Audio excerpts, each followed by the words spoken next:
은혜 받으실 말씀은 요한계시록 13장 11절에서 18절 말씀입니다. 내가 보매 또 다른 짐승이 땅에서 올라오니 새끼 양같이 두 뿔이 있고 용처럼 말하더라. 저가 먼저 나온 짐승의 모든 권세를 그 앞에서 행하고 땅과 땅에 거하는 자들로 처음 짐승에게 경배하게 하니 곧 죽게 되었던 상처가 나은 자니라. 큰 이적을 행하되 심지어 사람들 앞에서 불이 하늘로부터 땅에 내려오게 하고 짐승 앞에서 받은 바 이적을 행함으로 땅에 거하는 자들을 미혹하며 땅에 거하는 자들에게 이르기를 칼에 상하였다가 살아난 짐승을 위하여 우상을 만들라 하더라. 저가 권세를 받아 그 짐승의 우상에게 생기를 주어 그 짐승의 우상으로 말하게 하고 또 짐승의 우상에게 경배하지 아니하는 자는 몇이든지 다 죽이게 하더라. 저가 모든 자, 곧 작은 자나 큰 자나 부자나 빈궁한 자나 자유한 자나 종들로 그 오른손에나 이마에 표를 받게 하고 누구든지 이 표를 가진 자 외에는 매매를 못하게 하니 이 표는 곧 짐승의 이름이나 그 이름의 수라. 지혜가 여기 있으니 총명 있는 자는 그 짐승의 수를 세어보라. 그 수는 사람의 수니 666이니라. 사랑하는 성도 여러분, GCN 시청자 여러분, 계시록 13장에서는 짐승이 등장하고 있습니다. 이는 실제로 어떤 짐승을 가리키는 것이 아닙니다. 상징적인 의미로 사용되었지요. 이 짐승은 7년 환란 중에 이 세상의 권세를 잡고 주관해가는 세력입니다. 하나님을 대적하는 세력으로서 결국 적그리스도의 세력이지요. 그런데 이들은 세상을 주관해가는 수단으로서 막강한 성능의 컴퓨터를 사용합니다. 오늘날 컴퓨터의 능력이 어느 정도까지 발전했는지는 널리 알려져 있습니다. 심지어 스스로 생각하는 로봇까지 만들어서 사람의 흉내를 내게 하는 상황이지요. 오늘날은 사실 컴퓨터의 도움 없이는 거의 아무것도 할 수 없다고 해도 될 만큼 컴퓨터는 사람들의 삶 깊숙이 들어와 있습니다. 인간의 삶을 지배해가고 있다고 해도 과언이 아니지요. 그런데 장차 7년 환란 중에는 지금과도 비교할 수 없을 만큼 더 뛰어나고 엄청난 능력을 가진 컴퓨터가 등장합니다. 적그리스도의 세력들은 바로 이 컴퓨터를 세상을 통제하는 수단으로 사용하지요. 그 컴퓨터 안에 저장된 막대한 자료를 통해 이 세상의 구석구석까지도 손끝 하나로 통제 나갈 수가 있습니다. 사람들의 일거수일투족을 감시할 수도 있고 전기와 수도와 식료품까지도 자기들이 원하는 대로 통제하며 분배하지요. 그러니 이 땅에 살아가고 있는 사람들은 어쩔 수 없이 짐승의 말에 따라야 하고 그들의 정책을 지지해야 합니다. 이때 주를 믿는 사람들은 짐승을 따르는 것이 곧 주님을 배반하는 것임을 알기에 어떻게든 그들에게 굴복하지 않으려 하지요. 그 때문에 모진 핍박과 환난을 당하기도 합니다. 짐승은 자기들을 대적하는 사람들을 색출하며 자기들에게 협조하지 않는 사람들에게 엄청난 불이익과 생명의 위협을 가하지요. 이것을 이겨내고 순교하는 사람도 있지만 끝내 굴복하고 마는 사람도 있지요. 이처럼 혼란스럽고 공포적인 상황이 펼쳐지는 가운데 이전과는 다른 또 하나의 짐승이 땅에서 올라오지요. 본문 11절에 내가 보매 또 다른 짐승이 땅에서 올라오니 새끼 양같이 두 뿔이 있고 용처럼 말하더라 했습니다. 앞서 말씀드린 대로 짐승은 세상을 주관해가는 세력으로서 하나님을 대적하는 세력입니다. 그런데 이들은 특정 종교 세력과 교묘히 연합하여 세상 사람들을 미혹하고 더 나아가 주를 믿는 사람들도 미혹하지요. 적그리스도의 세력이 권세를 잡기 위해서는 이처럼 돕는 세력이 있어야 하는 것입니다. 처음 적그리스도의 세력이 세상의 권세를 잡아가게 될 때는 사실 그들을 견제하는 세력들도 있습니다. 하루아침에 모든 권세를 다 잡는 것은 아니지요. 또한 내부적으로도 온전히 하나 되지 못하므로 권력을 놓고 서로 경쟁하는 상황도 생깁니다. 그러니 때로는 내부적인 분열과 갈등도 생기고 외부적인 도전도 있기 마련이지요. 하지만 결과적으로는 짐승 곧 적그리스도의 세력이 정치, 경제, 군사 등 모든 분야에 있어서 점점 더 절대적인 위치를 차지해 갑니다. 잠시 내부적인 분열이 있는 듯 하다가도 다시 뭉쳐서 더 큰 힘과 권세를 발휘하지요. 이런 상황들을 보면서 사람들은 적그리스도의 세력에게 동조하는 것이 자신들이 살 길이라 생각하게 됩니다. 그래서 결국 적그리스도의 세력과 하나 되려 하지요. 이런 분위기 가운데 등장하는 세력이 바로 또 다른 짐승입니다. 이는 먼저 나온 짐승을 돕는 또 하나의 세력으로서 적그리스도에게 적극적으로 협력해 나갑니다. 그래서 이전에는 짐승 혼자의 능력으로 하지 못하던 부분까지도 보충해 주지요. 예를 들면 전 세계를 통제하는 컴퓨터 시스템이 먼저 나온 짐승에 의해서도 가동되지만 나중에 나온 또 다른 짐승에 의해서도 가동됩니다. 그러면서 세상은 더 완벽하게 통제되며 적그리스도의 세력 안에 들어가는 것이지요. 그런데 이 또 다른 짐승은 새끼 양같이 두 뿔이 있고 용처럼 말한다 했습니다. 이는 그들이 겉으로 표방하는 것과 실제 속마음과는 다르다는 뜻입니다.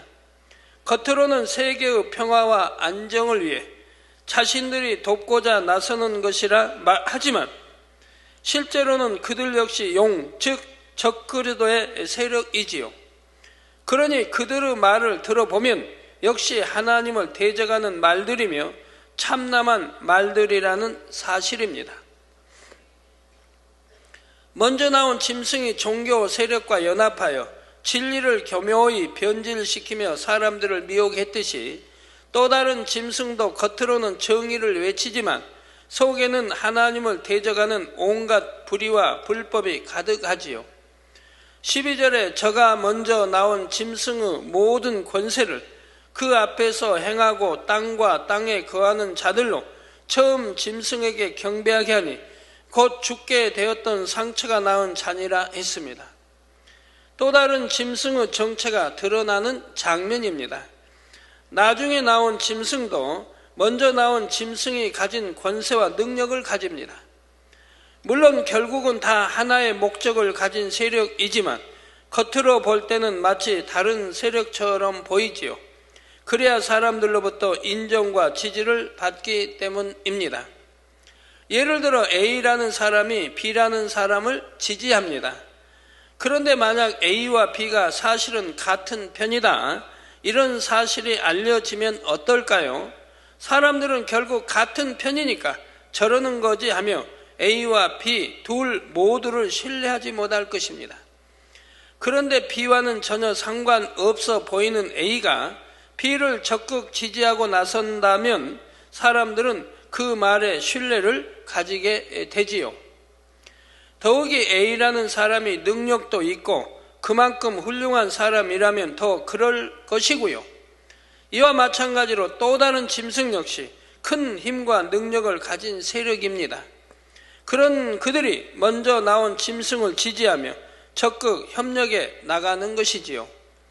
겉으로는 먼저 나온 짐승과 같은 편이라는 것을 드러내지 않고 말입니다. 그러니 사람들은 그들의 말을 듣고 먼저 나온 짐승을 더 대단하게 생각하지요. 아, 정말로 먼저 나온 짐승이 하는 일들이 좋고 옳은 일인가 보다 생각하게 됩니다. 이러한 상황을 가리켜 나중 나온 짐승이 땅과 땅에 거하는 자들로 처음 짐승에게 경배하게 한다 말씀합니다. 이처럼 나중에 나온 또 다른 짐승은 먼저 나온 짐승을 즉 적그리스도의 세력을 적극 도와갑니다. 이렇게 하는 목적이 결국은 그것만이 자신들도 살 길이라 생각하기 때문이지요. 먼저 나온 짐승과 연합하여 하나 될 때만이 함께 절대적인 권세와 힘을 누리며 세상을 지배해 나갈 수가 있기 때문입니다. 그래야만 자신들에게도 유익이 돌아오는 것이고요. 이처럼 먼저 나온 짐승과 또 다른 짐승은 서로 간에 협력하며 더 큰 힘과 권세를 갖게 됩니다. 이제 사람들은 이 두 짐승에게 미혹되어 그들을 지지하고 심지어 사랑하게 되지요. 이 혼란스러운 세상에서 그들만이 자신들을 구해줄 수 있다 생각합니다. 그러니 이 두 짐승에게 조금이라도 어떤 문제가 생기면 함께 걱정하고 낙심하며 실망하지요. 그러다가 다시 문제가 해결되고 힘을 얻으면 사람들은 이전보다 더 그들을 따르고 지지합니다. 이런 모습은 7년 환란 후 막바지로 갈수록 더 심해지지요. 사람들은 스스로의 판단이나 이성보다는 당장 눈앞의 유익과 생존을 위해 적그리스도의 세력에게 동조해 나가는 것입니다. 그런데 이 짐승은 사람들 앞에서 큰 이적을 행합니다. 13절에 큰 이적을 행하되 심지어 사람들 앞에서 불이 하늘로부터 땅에 내려오게 한다 했지요. 물론 여기서 말하는 이적이라는 것이 하나님의 역사 가운데 베풀어지는 것과는 다릅니다. 다만 그 당시의 사람들이 보기에는 너무나 놀라운 일처럼 보인다는 의미이지요. 컴퓨터를 동원하여 사람이 상상할 수 없는 엄청난 일들을 해낸다는 뜻입니다. 그런데 이 말씀에는 두 가지 서로 상반되는 의미가 담겨 있습니다.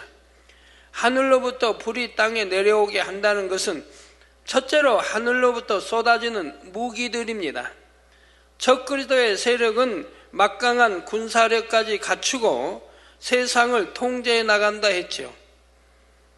그러므로 자신들에게 반대하는 세력이 있으면 가차없이 공격해서 자신들의 힘을 보여줍니다.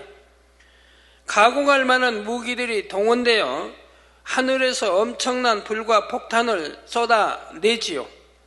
최첨단 무기들이 하늘로부터 정확하게 목표물을 찾아 파괴해 나가는 것입니다.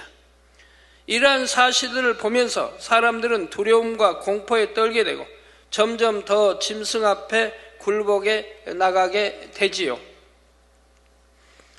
그런데 짐승은 자신들의 능력을 꼭 이와 같은 용도로만 사용하는 것은 아닙니다. 하늘로부터 땅에 불을 내리는 이적을 행한다는 두 번째 의미는 문명의 혜택을 의미합니다. 적그리스도의 세력이 사람들로부터 지지를 얻게 되는 이유는 사람들의 삶에 유익을 주기 때문이라 했습니다. 7년 환란으로 삶이 피폐해진 이 땅의 사람들은 자신들에게 안정과 경제적인 도움을 줄 세력을 간절히 기다리게 되지요.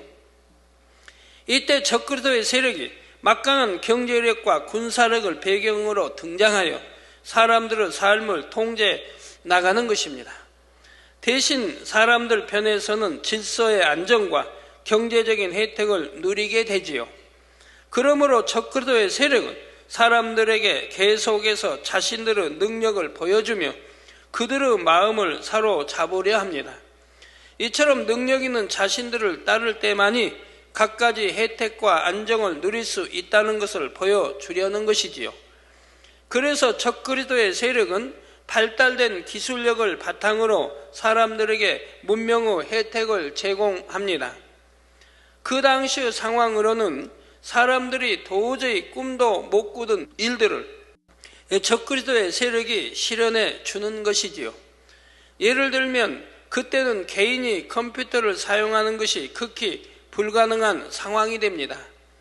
모든 것이 적그리스도의 수중에 들어가 있기 때문이기도 하지만 모든 것이 피폐해지는 상황에서 개개인이 그런 혜택을 누리기는 어렵지요. 그런데 적그리스도의 세력은 사람들로 하여금 다시금 예전처럼 컴퓨터를 사용할 수 있게 해줍니다. 이는 그때 상황으로서는 실로 엄청난 일이지요. 하늘에서 불을 끌어내리는 것에 비할 만큼 놀라운 이적이라 생각하는 것입니다.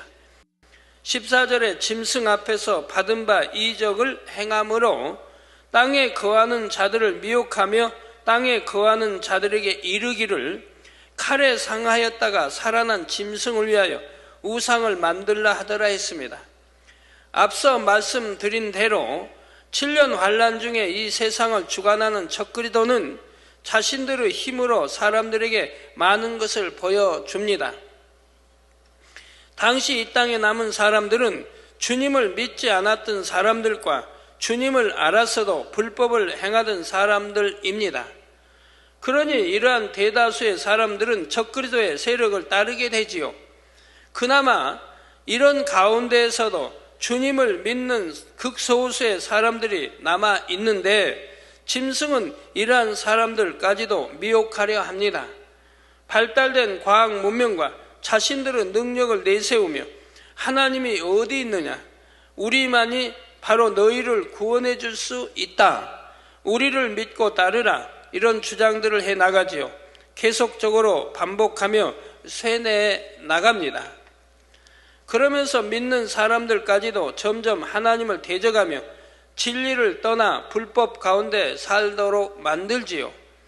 이러한 모든 상황들이 바로 짐승을 위하여 우상을 만든다는 뜻입니다.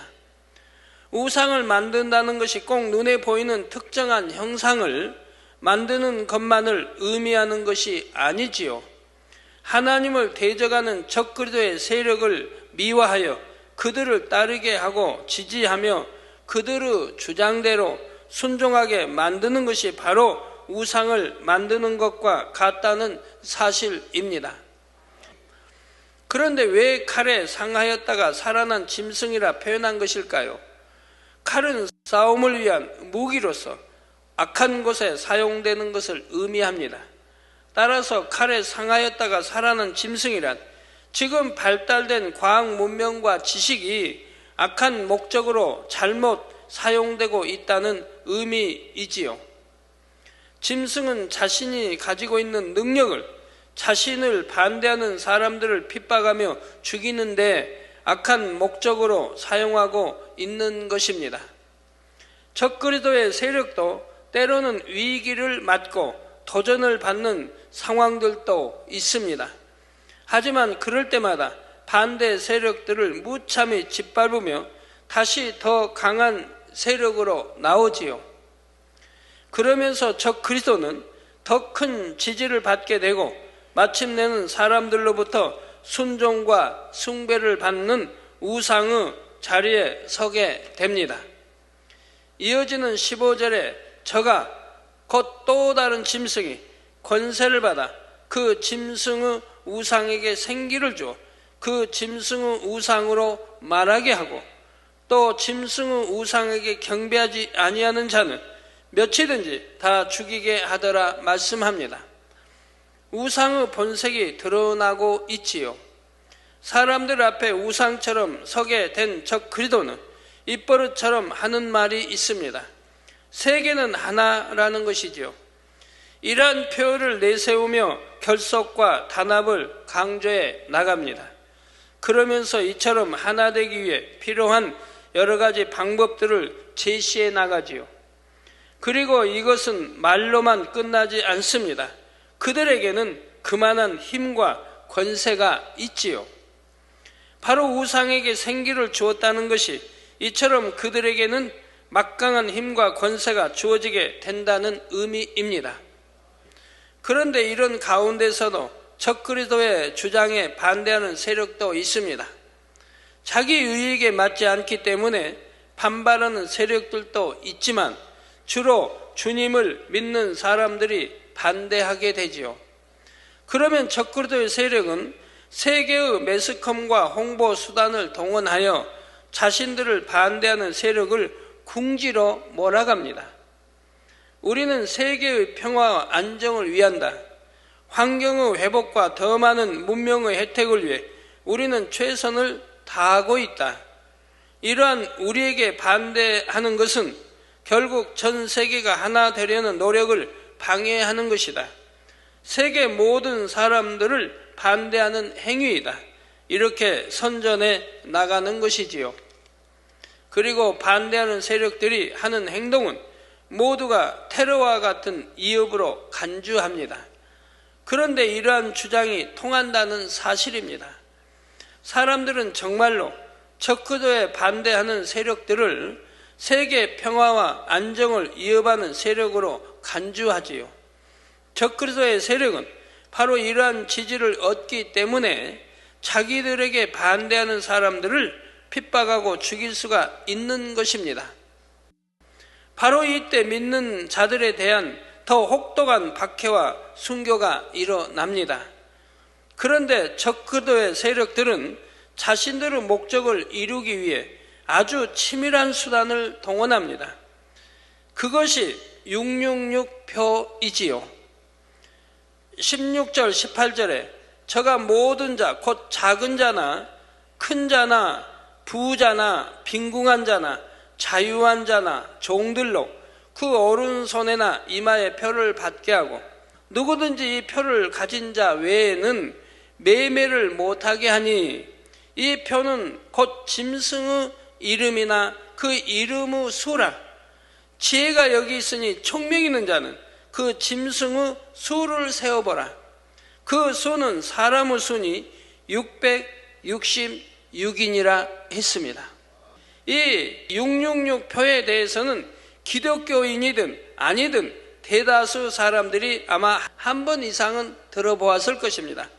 오늘날 이에 대한 논란도 많지요. 거리에서 미래에 다가올 이 666표의 사건에 대해 외치는 사람들도 있습니다. 그런데 이 666표는 이미 우리들의 삶 속 깊숙이까지 파고 들어와 있다는 사실입니다. 자, 처음에는 아주 좋은 의도인 것처럼 접근해 옵니다. 그러나 7년 환란 때는 이미 그 정체를 알면서도 그 표를 받지 않으면 안 되는 그러한 상황에까지 이르게 되지요.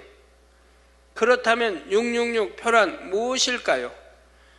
지금 우리 주변의 삶에는 과연 얼마나 깊숙이 들어와 있으며 앞으로 7년 환란 때는 어떻게 사용되는 것일까요?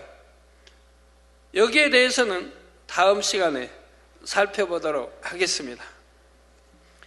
결론을 말씀드립니다. 사랑하는 성도 여러분, 원수 마귀 사단의 괴계는 예나 지금이나 앞으로나 같습니다. 그러므로 하나님의 말씀을 바로 알아야 합니다. 자, 문자적인 의미가 아니라 영적인 의미도 바로 알아야 하고요. 또한 기도를 쉬지 않아야 합니다. 그래서 이 땅에서의 영적인 전쟁에서 늘 승리하시는 복된 성도님들이 되시기를 주님의 이름으로 축원합니다.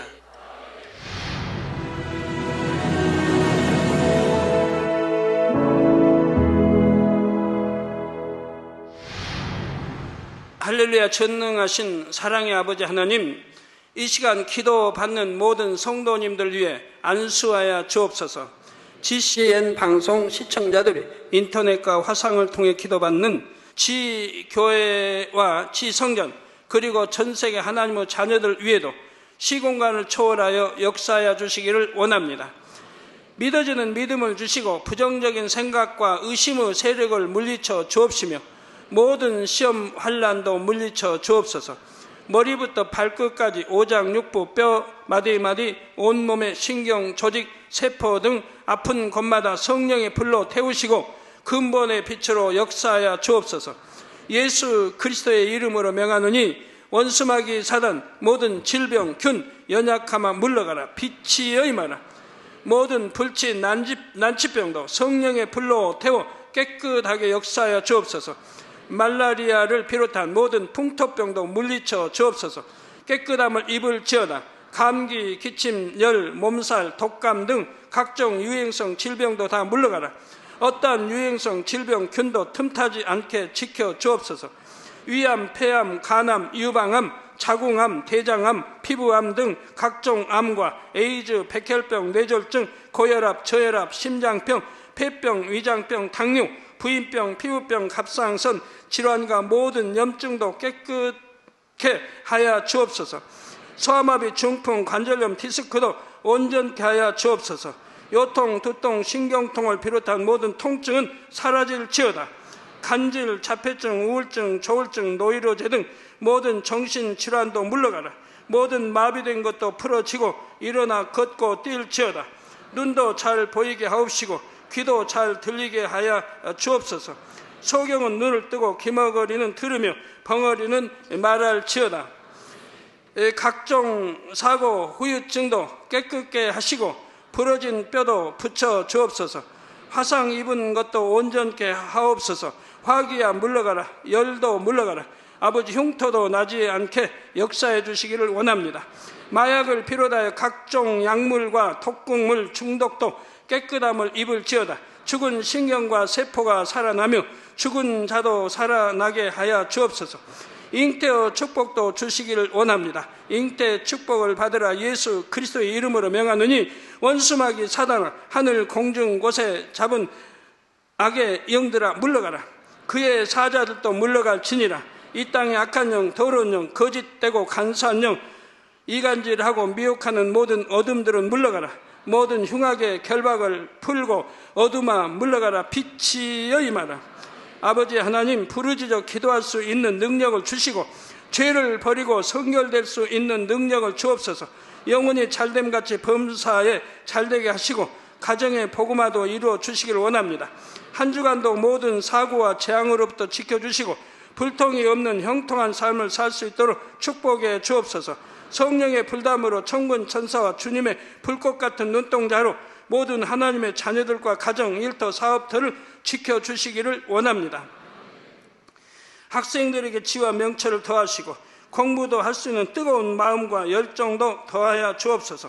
마음과 생각을 세상에 빼앗기지 않도록 지키시고 하나님을 뜨겁게 사랑하는 학생들로 축복하여 주옵소서. 하나님의 자녀들이 먹으나 마시나 입으나 무엇을 하든지 하나님 앞에 영광 돌리는 삶이 되게 축복하여 주시기를 원합니다. 나는 하나님을 만났노라, 체험했노라, 응답 받았노라, 축복 받았노라, 간증하는 입술이 되게 역사하여 주옵소서. 아버지 하나님 감사합니다. 홀로 영광 받으옵소서. 우리 주 예수 그리스도의 이름으로 기도하옵나이다. 아멘.